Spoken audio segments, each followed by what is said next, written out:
Hey, salut à toutes et à toutes, comment allez-vous? Moi je vais super bien, bienvenue sur ma chaîne, comme d'habitude c'est votre gars sûr, le Mike, le 66e héritier de Lokuto Shinken pour vous servir.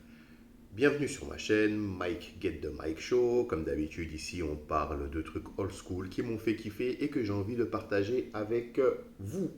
Écoutez, j'espère que vous allez bien, j'espère que tout se passe bien dans vos vies, moi ça va plutôt bien. Alors, aujourd'hui c'est du sérieux. Je vous avais prévenu. Pour la Coupe du Monde, je vais vous faire une vidéo par semaine, deux si je suis en forme, pour vous parler des jeux vidéo de football qui m'ont marqué quand j'étais plus jeune et qui me permettaient de faire la compétition reine qu'est la Coupe du Monde. Alors, dans le premier numéro, je vous avais parlé des deux premiers jeux auxquels j'ai joué de football de ma vie. C'était sur NES, donc il y avait World Cup et Goal. Et je vous dis, je me rappelle plus lequel était le premier, enfin bon bref. En tout cas, là on arrive dans la partie la plus sérieuse. J'ai ma manette, la Super Nintendo. Ça c'est la console qui a marqué ma vie. Cette console-là, non les jeunes, vous ne pouvez pas comprendre. Bref, donc la Super Nintendo. La Super Nintendo, elle arrive en France en 1992. Ok. Et il y avait mon frérot, Buffa, que je salue de ce geste, qui l'avait eu. Et à l'époque, alors je me rappelle plus duquel, j'ai pas envie de dire de bêtises, donc je vais pas citer son nom. Il y avait un de nos potes qui lui avait prêté le jeu dont je veux vous parler. Est l'une des meilleures simulations de foot à laquelle j'ai joué. Faut se remettre dans le contexte, hein. On est en 1900. Alors, la console, elle sort en 92. Et je crois que mon frérot Buffa, il est en fin 92 ou début 93. En tout cas, on est dans cette période-là. Et donc, on lui prête le jeu Super Soccer. Alors, ce jeu-là, les gars, c'était une dinguerie folle. Alors, il faut savoir que ce jeu-là, à l'époque, c'était l'un des tout premiers qui était sorti sur Super Nintendo en Europe. Il y avait 5 jeux qui étaient sortis en Europe avec la Super Nintendo. Il y avait Super Mario World, il y avait F-Zero, il y avait Super Tennis, il y avait Super Soccer, et puis le cinquième, je crois que c'était R-Type. R-Type. Vérifiez, mais il me semble que c'était R-Type. Bref, il y avait 5 jeux qui étaient sortis. Donc au tout début de la console. Voilà. Et donc Super Soccer en faisait partie. Et quelle claque dans la gueule. Écoutez, remettez-vous dans le contexte. Vous avez vu les jeux que je vous ai présentés dans le dernier épisode. Hein. Vous vous rappelez des graphismes. Là, on passe à la Super Nintendo. Super Nintendo avec un mode 7. Le contexte du jeu. Le jeu, il sort en 1991 donc au Japon. Il arrive chez nous donc 92. Donc on est après la Coupe du Monde. Coupe du Monde qui a été remportée par l'Allemagne. L'Allemagne qui a battu en finale l'Argentine. Ok. L'intro d'ailleurs montre bien le résultat. Enfin, l'intro est inspirée de la finale. Ah, ce jeu, je ne sais pas par où commencer. Il était. Alors, bon, alors bien évidemment maintenant, bon, ça a vieilli haute, mais pour l'époque, mais enfin, ce jeu, il était juste énorme. Mais vous pouvez pas vous imaginer les parties qu'on a fait avec mon frérot Buffa dessus. C'était ouf, c'était ouf. Alors moi, je kiffais le Brésil. Alors, il faut savoir qu'à cette époque, l'équipe de France n'était pas l'équipe de France qu'on connaît aujourd'hui. Si vous voulez, c'était une équipe de France qui sortait d'une période, j'ai pas envie de dire dorée, mais d'une période un peu plus faste, on va dire. Comme je vous dis, nous là, on est en 92-93. Il y a quasiment 10 ans, en 84, l'équipe de France a gagné l'Euro, mais moi ça, j'ai pas connu. Faut pas oublier qu'avant ça, ils avaient fait une demi-finale qu'ils ont perdue face à l'Allemagne au tir au penalty. Enfin, c'est le match qui a traumatisé toute la France. Donc, ils gagnent l'Euro, ils gagnent après la Coupe intercontinentale en battant l'Uruguay, qui avait qui avait gagné la Copa. Mais tout ça, moi, c'est des trucs que j'ai pas connus. Et en 86, on retrouve encore l'équipe de France, Coupe du Monde au Mexique, ils finissent troisième. Vous voyez? Donc, c'est des résultats qui sont plus qu'honorables, mais moi, j'ai pas connu. Moi, j'arrive, je vois l'équipe de France qui, bon, c'est une équipe, quand je suis petit, là, c'est une bonne équipe, mais rien de flamboyant. Et surtout que, bon, on arrive là en 93, juste avant la Coupe du Monde, et puis bah, l'équipe de France se fait éliminer au Stade de France, enfin, au Stade de France n'existait pas, pardon, au Parc des Princes à l'époque, par la Bulgarie. Alors là, bon, bref. Vous voyez donc, on est dans cette situation-là. Donc moi, à l'époque, mon équipe, c'était le Brésil. Alors,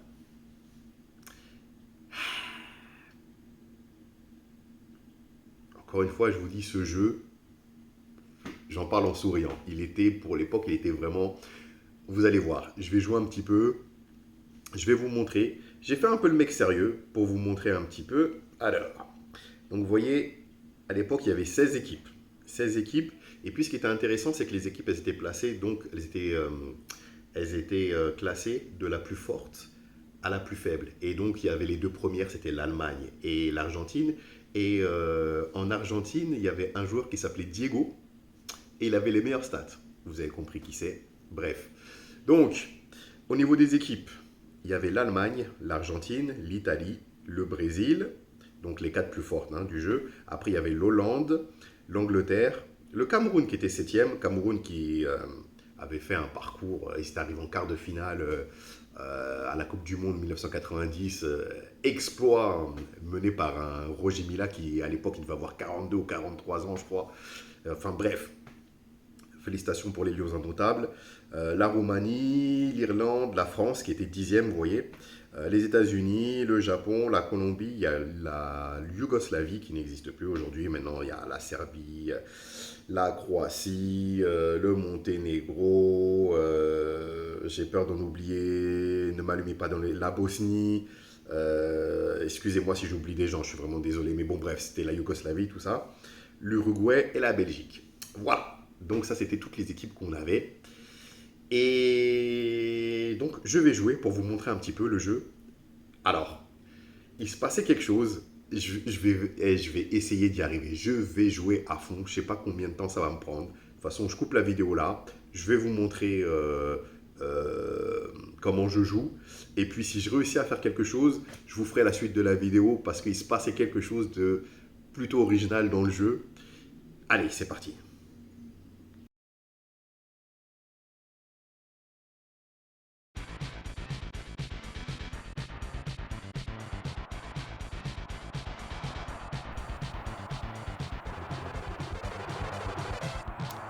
Et voilà, c'est parti pour Super Soccer. Vous avez pu voir l'intro. L'Allemagne contre l'Argentine. Alors moi, je kiffe la musique là. Ah, je kiffe. Alors, je vais vous montrer les pénaltys. C'est intéressant, bah, quand vous étiez avec un pote, que vous n'aviez pas envie de faire un match, que vous vouliez vous régler vite fait, allez hop, vous pouvez prendre les pénaltys. Donc moi je vais prendre la France, là vous avez toutes les équipes qui étaient sélectionnables dans le jeu. Vous allez voir au niveau des graphismes, c'est plutôt bien fait. Les séances de pénalty étaient très très intéressantes. Bon, on va voir qui va prendre l'ordinateur. Allez hop, l'Allemagne, les plus forts. Allez, c'est parti. Donc on a 5 tirs chacun, enfin, si on va au bout, pour se départager. Alors attention, parce que là, les pénaltys étaient chauds. Hein. Donc j'ai pris la France, moi. Oh putain, bon, il m'a déjà arrêté mon premier. Ça commence bien. Alors, pour l'époque, vous avez vu, hein, les graphismes, ils sont bien. Hein. Ça, c'est la séance de tir au pénalty. Aïe, aïe, aïe. Bon.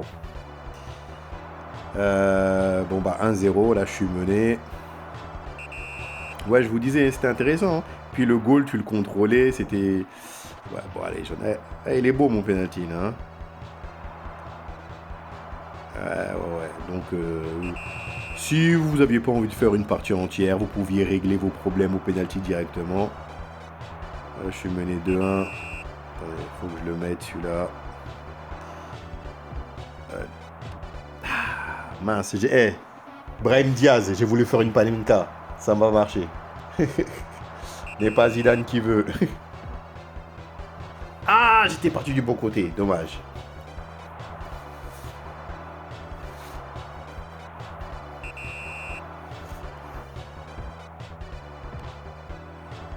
Il me l'a sorti. J'y crois pas. J'ai plus de force.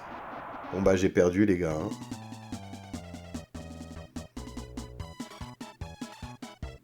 Bon, perdu. Bon bah écoutez, on va... bon allez, on va jouer hein, directement. Donc, on va faire le mode principal, donc tournoi. En fait, c'est la Coupe du Monde. Hein. Donc, faut savoir qu'on commence toujours le jeu par l'équipe la plus faible, à savoir la Belgique. Et en finale, on affronte donc l'Allemagne. Sauf si on a pris l'Allemagne, on affronte l'Argentine. Et bah écoutez, c'est parti. Donc, on prend l'équipe de France. Hein.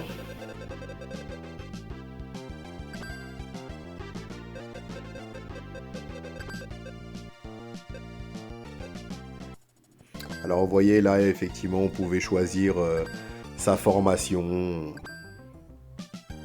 Là c'était l'équipe, on pouvait faire quelques changements mais bon ça n'avait pas grande incidence là, c'était pas comme dans les jeux qu'on verra après. Mais bon c'était intéressant et puis on pouvait bien évidemment choisir la durée de la partie. Et puis allez c'est parti, donc France-Belgique. Je veux pas vous montrer le match entier, on va dire que la première équipe qui marque, je m'arrêterai. Donc, les touches.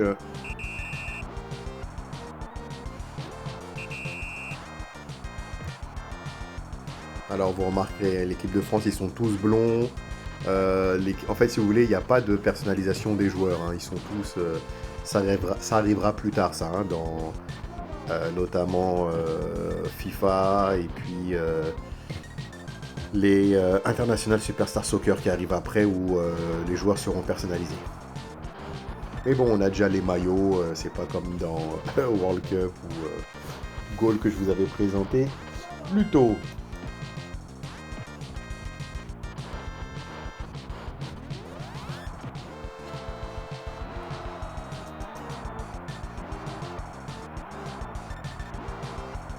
Bon, bah écoutez, je me suis fait prendre un but là.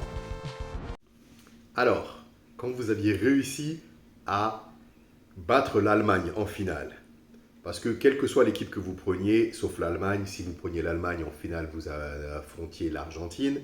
Bref, quand vous arrivez en finale, que vous battez l'Allemagne, vous avez donc gagné l'équivalent de la Coupe du Monde. Ils n'avaient pas les droits, donc ça ne s'appelle pas la Coupe du Monde dans le jeu.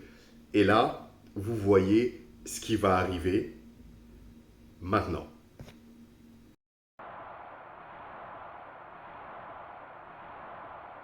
En fait, ce qui se passe, c'est qu'on vous remet la coupe. Là, vous voyez, et boum, le président, celui qui doit vous remettre la coupe, il se prend un ballon dans la tête et l'arbitre se fourbe, se barre avec la coupe. Donc vous et vos coéquipiers, donc là, on avait pris l'équipe de France, et allez récupérer la coupe. Et là, qu'est-ce qu'il vous dit l'arbitre?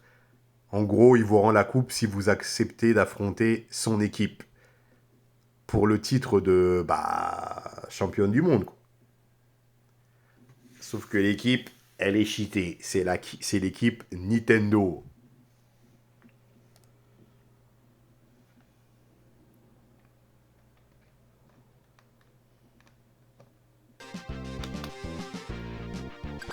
Alors quand je vous disais qu'elle était cheatée, vous avez vu les stats?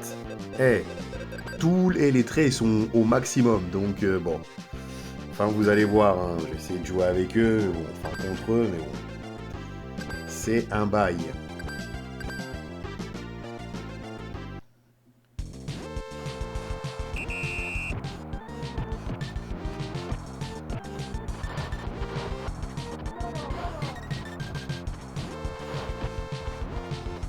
Ouais, déjà, vous voyez les passes, boum. Et là, faut tacler. Voilà, direct, j'allais me prendre un but. Et les mecs, alors, ils sont super cheatés. Hein. Ils ont toutes les stats à 100%. Enfin, bon, bref. C'est l'équipe Nintendo.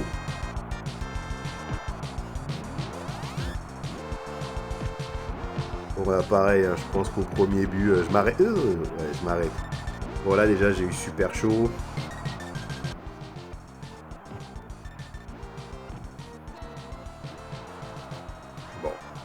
Écoutez, premier but que je me suis pris.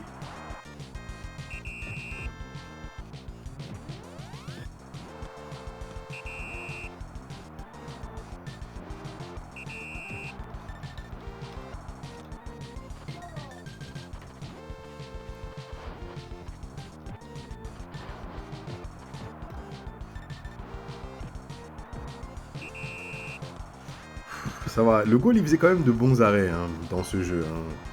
Il pouvait pas mal te sauver. En fait, tu avais le choix, soit tu le gardais en automatique ou soit tu le gardais en manuel. Manuel c'était chaud. Hein. Moi là, je l'ai laissé en automatique. C'est-à-dire que là, il serait en manuel, là je me serais pris je sais pas combien de buts.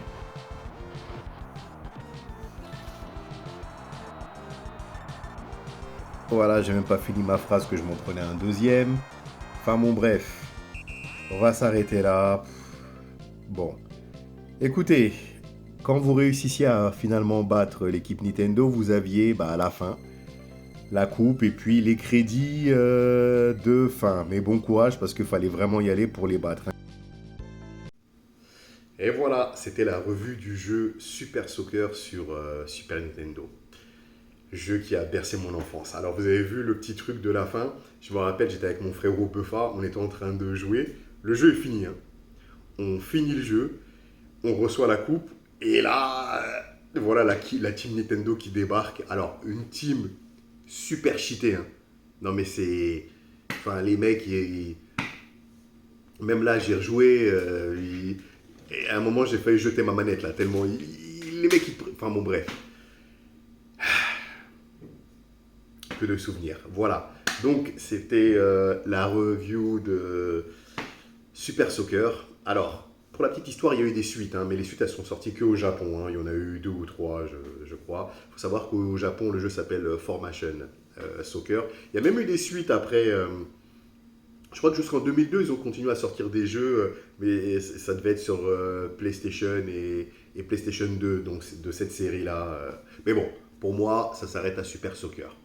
Voilà, ça représente une autre époque du football, une époque pendant laquelle l'Allemagne et l'Argentine régnaient en maître sur le monde du football. Une époque où la France était une équipe moyenne plus. Et puis une époque pendant laquelle le Brésil était en embuscade.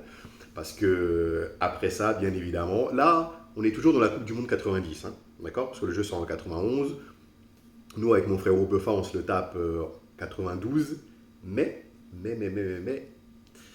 arrive la Coupe du Monde 94 aux États-Unis. Celle-là, elle est très intéressante parce qu'il va y avoir un shift. Et dans la prochaine vidéo, je vous parlerai du jeu, de mon jeu préféré de football sur Super Nintendo. Et jusqu'à présent, ça reste un de mes jeux vidéo de football préférés tout court. Je vous dirai le nom à la prochaine vidéo. En tout cas, merci de m'avoir regardé. Si vous avez apprécié, un petit pouce bleu et puis un abonnement. Je vous laisse reprendre le cours normal de votre vie. Merci de m'avoir permis de vous piquer quelques minutes de votre temps. Je vous souhaite une excellente journée, je vous souhaite une bonne après-midi, je vous souhaite une bonne soirée.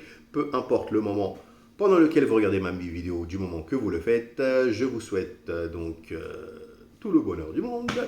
Et je vous dis au prochain numéro. Hasta la vista.